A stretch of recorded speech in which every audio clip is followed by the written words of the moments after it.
Lizabeth grew up in Tabini, a noisy town known for its busy stalls, bright clay pots, and sellers calling out from sunrise to sunset. She was a quiet, focused girl who learned early that nothing in her world came easily. Her mother, Madikana, watched over her with sharp eyes and firm hands, teaching her to wake before dawn, sweep their small home, and help at the market without complaint. Every time Lizabeth felt tired or wished for an easier life, Madikana reminded her that effort was the only thing anyone could trust. These words stayed in Lizabeth's mind as she carried baskets, shaped clay, and learned how to deal with difficult customers. She never waited for luck. She believed her future was something she must build step by step. As she grew older, the town began to change around her. More travelers came, more traders arrived, and competition in the market became fierce. Lizabeth watched others try shortcuts, cheat buyers, or make empty promises, but she refused to follow them. Instead, she relied on steady hands and honest work. People started noticing her calm nature, her warm smile, and the care she put into everything she touched. She didn't speak much, yet customers returned to her stall again and again. They trusted her without needing reasons. Still, Lizabeth sometimes wondered if there was something more waiting for her, something beyond the routine of clay dust and long days. She kept those thoughts hidden, afraid her mother would call them foolish dreams. But when she walked home after the market closed, she often looked toward the hills around Tabini, imagining other places and new possibilities. She didn't expect anything to come from those small hopes, but they quietly lived inside her. One day, a small event shifted everything. A traveler stopped at her stall and admired her work so deeply that Lizabeth felt seen in a new way. He spoke about faraway towns where art was valued, where people paid well for good craftsmanship. His words lit a spark inside her, something she didn't fully understand yet. That moment made her question whether her life had to stay exactly as it was. She didn't want to abandon her mother's teachings, but she also felt a rising courage she had never known before. It was the beginning of a path she had never imagined, a path shaped not just by hard work, but by the quiet strength growing in her heart. One evening, as Lizabeth walked home from the market, she noticed a lonely figure sitting near the old, rusted bus stop at the edge of Ntabini. The sun was almost gone, and the wind was cold. When she came closer, she saw a woman holding a small baby tightly against her chest. The woman's clothes were dusty, her eyes swollen from crying, and her hands shaking from fear. Lizabeth felt something pull at her heart. She asked softly if she was all right, and the woman whispered her name, Kinyura. She explained that she had run away from a violent home, and had nowhere to go. The baby whimpered, hungry and tired, and Lizabeth felt a sudden wave of protectiveness she had never felt before. Without thinking twice, Lizabeth opened her small bag, and offered the woman a piece of bread she had saved for herself. Kinyura accepted it with trembling gratitude, trying to feed the crying child. Lizabeth could see they had been out for hours, maybe longer. She looked around. The road was quiet, no bus would come, and leaving them there felt impossible. Even though she lived simply and had little to spare, she told Kinyura to follow her. They walked slowly through the dim paths toward her modest home, the baby's small breaths mixing with the night air. Lizabeth felt nervous. Her mother's voice echoed in her mind, reminding her to be careful and not trust easily. But something stronger pushed her forward, a feeling that someone needed her, and she could not turn away. When they reached her place, Lizabeth warmed water, found a clean cloth for the baby, and gave Kinyura a place to rest. As Kinyura relaxed for the first time in days, she broke down in tears, telling Lizabeth pieces of her painful journey. Lizabeth listened quietly, offering comfort she didn't know she could give. She had always lived by rules, by hard work, by silence, but in that moment, she realized she had a heart capable of lifting someone who had fallen too deep. Kinyura kept thanking her, calling her brave, but Lizabeth felt surprised. She never saw herself as brave. Yet watching the mother and child slowly regain calm, she sensed something new inside her. For the first time, she felt like her kindness held power, a power that could change someone's fate. And that night, in her small home, Lizabeth discovered strength she never knew lived within her. Lizabeth woke early the next morning, determined to find support for Kinyura and her child. She believed that surely someone in Tabini would step forward once they understood the danger the young mother had escaped. With hope in her heart, She carried the baby on her back while guiding Kinura through the busy streets. She first approached the elders who always spoke about unity and compassion, but when she explained Kinura's situation, they shook their heads, murmuring excuses about family matters being too complicated. One elder even turned away before she finished speaking. Elizabeth felt her hope weaken, but she refused to stop. Next, she went to neighbors she had known since childhood, people who bought clay pots from her and greeted her every day. But when she asked if they could shelter Kinura even for one night, or help her report the abuse, they avoided her eyes. Some pretended they were too busy. Others whispered that they did not want trouble with dangerous people. Doors closed before Elizabeth finished her words, and soon the warm morning felt cold around her. She kept walking, still trying, still believing someone would care. Finally, she went to the local leaders who always claimed to protect the town. Elizabeth explained everything once again, her voice steady even though exhaustion weighed on her. The leaders listened, but instead of helping, they told her to send Kinura back to her home, or let the matter settle itself. Their refusal hit her harder than any rejection that morning. She saw clearly that no one wanted to risk anything, even when a helpless woman and child were in danger. Their fear disguised itself as rules, and their silence left Kinura defenseless.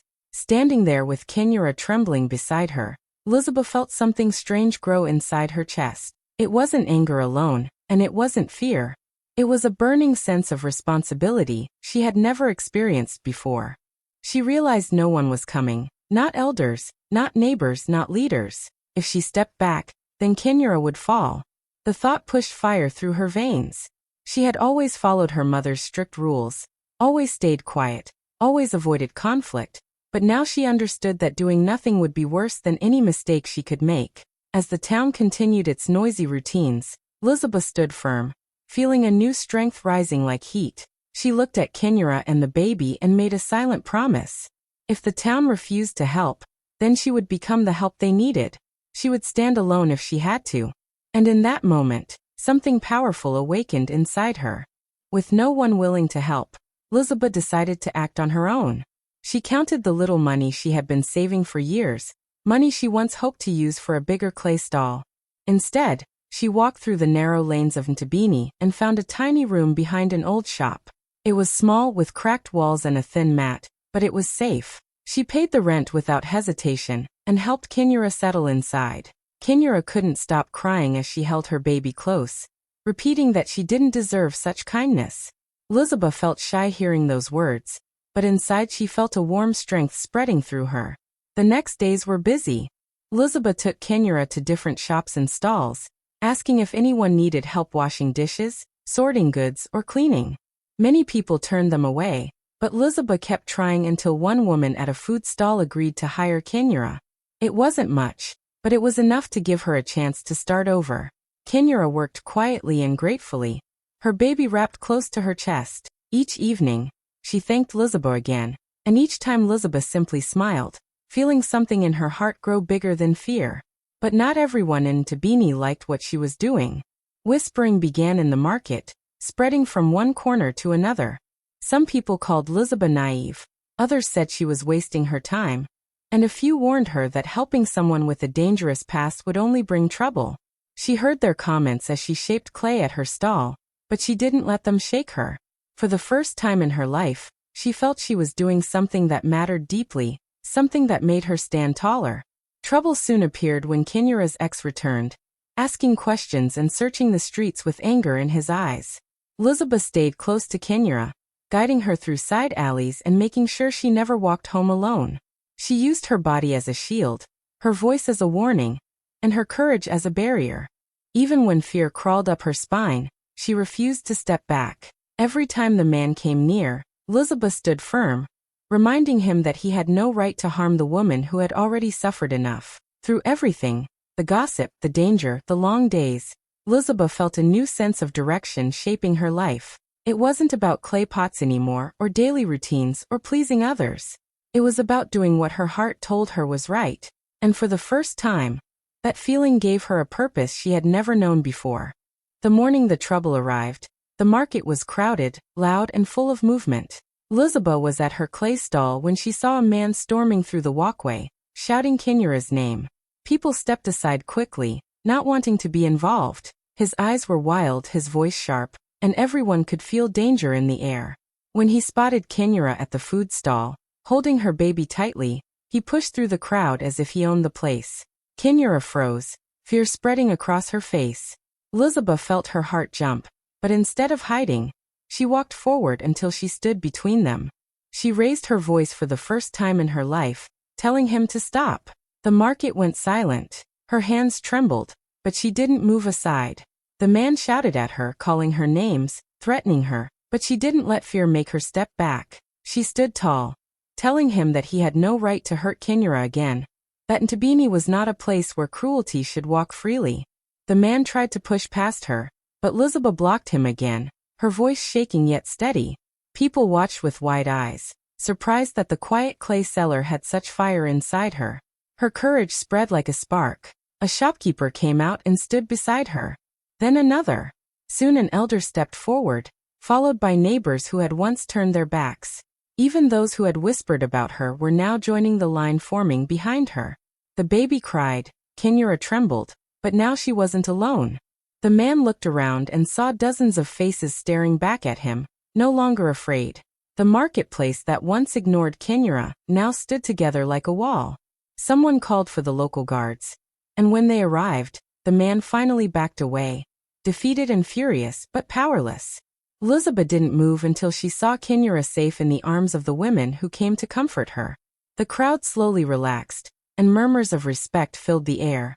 People looked at Elizabeth with new eyes, eyes that saw strength, bravery, and leadership where they had never looked before. That moment changed more than just Kinura's future. It changed the town itself. Ntabini realized that staying silent had allowed suffering to grow, and when Elizabeth broke that silence, everything shifted. From that day on, the marketplace was not just a place to trade. It became a place where people watched out for one another. And Elizabeth became the unexpected spark that awakened the entire town. Madikana had heard the noise from the marketplace and came rushing out, expecting trouble. But when she reached the crowd, she stopped in shock. There, in the center of the busy walkway, stood Elizabeth, her quiet daughter, her obedient helper, the girl who never raised her voice, facing danger without shaking. Madikana watched her child protect another woman with a strength she had never seen before. She saw how Elizabeth stood firm, how the whole town moved behind her, and how Kinura and her baby were finally safe because of her. For a long moment, Madikana could not move. She felt something open inside her, something she had kept locked away for years. When the crowd finally scattered and calm settled over Ntabini, Madikana walked slowly to Elizabeth. Her eyes were wet, her hands trembling, but her voice soft in a way Elizabeth had never heard before. She told her daughter that she had spent her whole life teaching her to expect nothing, to trust no one, to avoid risk, because fear had shaped her entire world. She explained how she had struggled alone for years, scared of losing the little they had, convinced that miracles were only stories told by dreamers. She thought strictness would protect Elizabeth, but now she understood it had also kept her from seeing her daughter's true power. Elizabeth listened in silence, surprised by the honesty coming from her mother. Madikana gently took her daughter's hands and admitted that she had been wrong. She confessed that courage was something she never had enough of, and seeing Elizabeth show it so boldly made her feel both proud and humbled. She thanked her for breaking the fear that had lived in their family for so long, for choosing compassion over safety, and for doing what Madikana never dared to do, stand up for someone who had no voice. In that moment, the air between them changed. Madikana looked at Elizabeth not as a child who needed guiding, but as a woman who had created something powerful with her own heart. She told Elizabeth that what she had done was nothing less than a miracle born not from magic, but from bravery and kindness. Elizabeth felt warmth rise in her chest, realizing that her mother finally understood her. For the first time, Madikana saw her daughter not as someone shaped by hardship, but as someone strong enough to reshape the world around her. Kinura worked hard every single day, slowly building a new life brick by brick. With the small job Elizabeth helped her find, she saved every coin she could, learned new skills, and began to regain the confidence that had been stolen from her. Her baby grew healthier, her smile returned, and the fear that once lived in her eyes started to fade. As time passed, She no longer looked like the frightened woman Lizabeth had met at the broken bus stop. She now walked through Tabini with steady steps, standing tall as someone who had survived and risen again. Months later, after earning enough and gaining support from kind-hearted people who admired her strength, Kenyura decided to open a place she wished she had found when she fled danger. She found an old building near the edge of the town and turned it into a safe space for women running from harm. A place where they could rest, heal, and start over without fear. When it came time to give the shelter a name, she didn't hesitate for a moment. She painted the words Lizabeth House across the front wall with her own hands. She said she wanted every woman who walked through the doors to know about the girl who saved her when the world turned its back. News of the shelter spread quickly. Women from nearby villages came seeking protection, comfort, and guidance. Each one carried pain, but each one found hope inside the walls of Lizabeth House. Lizabeth herself was surprised when she visited for the first time and saw how many lives were changing because of one act of kindness she had once thought was small. She never imagined that she, a simple clay seller, would spark something that reached so many hearts. Her mother, Madaikana, watched everything with pride growing brighter every day. She who once believed life offered nothing freely now saw proof that goodness could multiply when one person chose courage. She often stood at the doorway of Lizabeth House, greeting the women who arrived trembling and left with strength. And whenever someone asked how such a place came to be, she lifted her chin and proudly said, "Miracles don't come from the sky, they come from people like my daughter." Lizabeth finally understood that true miracles were made by hands that helped, voices that defended, and hearts that refused to stay silent. And through Kenyura's shelter, her bravery lived on, touching every woman who found a new beginning behind its welcoming doors. Thank you for watching this story. If you enjoyed it, make sure to like the video, leave a comment, and subscribe to the channel African Folktales for more powerful stories in simple English. Your support helps us bring more inspiring tales every week. Take care, stay blessed, and I will see you in the next video.